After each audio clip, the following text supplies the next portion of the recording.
大家好，我是乔乔妈。今天我们来做甜酒酿。甜酒酿也叫醪糟、米酒、曲酒、甜米酒。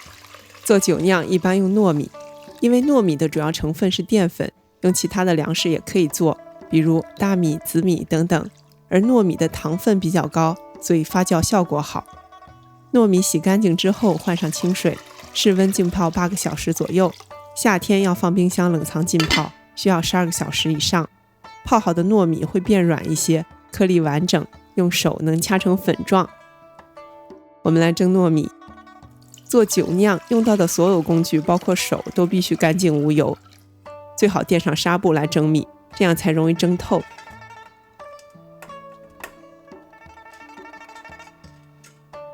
打几个窝，帮助蒸汽上升。水开后，中大火蒸40分钟左右。蒸好的糯米要外硬内软，里面没有白心儿，注意不要蒸烂了。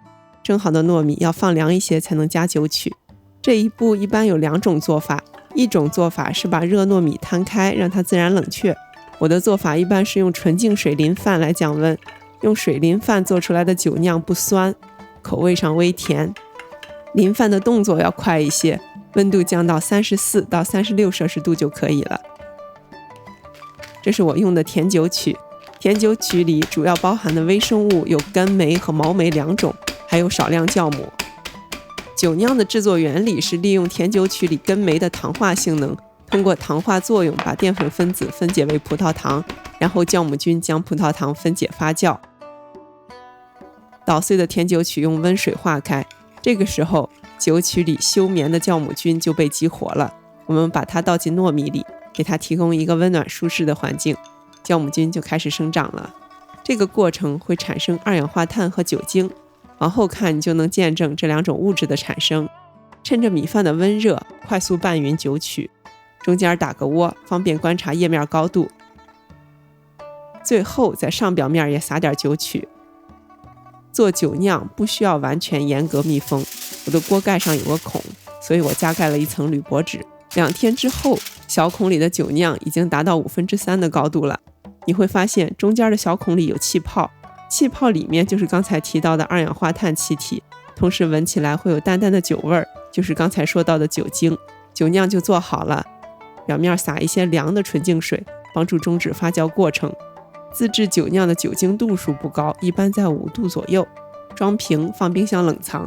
酒酿的吃法太多了，最常见的是醪糟冲蛋，往醪糟里打个荷包蛋或者蛋花。酒酿也可以做成发面的酵头，做酒酿馒头一类的面食。做菜的时候加一些酒酿也可以增加风味，特别适合醪糟鱼或者醪糟肉。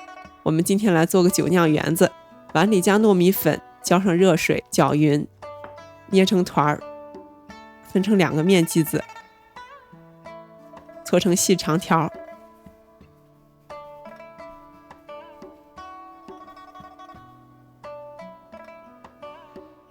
切成小剂子。切口的地方先捏一下，轻轻揉圆。我们来煮圆子。水开之后，把糯米圆子倒进去，煮到浮起来之后再煮3分钟。加上我们做好的自制甜酒酿，一点白糖，因为酒酿本身有一些微酸的味道，所以吃的时候一般加点糖来平衡口味。